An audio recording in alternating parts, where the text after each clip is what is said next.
Welcome to the Rim Break Rodeo. We hope this video helps. You will begin by verifying prerequisites and creating your SSH key if you don't have one. Generate or install a key, then copy the public key to the server's authorized keys so password prompts disappear.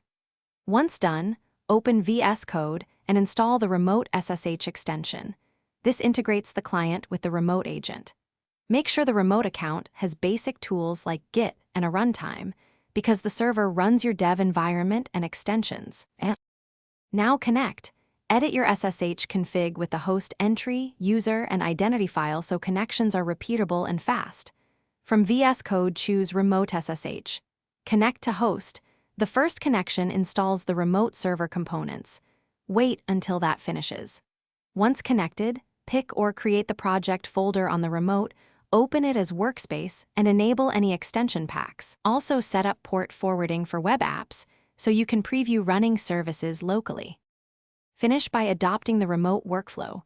Run terminals and debuggers on the host, edit files with the local UI, and commit with remote Git to keep history intact. For reproducible environments, consider dev containers or a consistent runtime on the server. They reduce works on my machine issues. If something breaks, open the remote SSH output and the server log, verify SSH permissions and agent status, and make sure the remote server has disk space and compatible binaries before Thanks for watching. Consider subscribing if we helped you.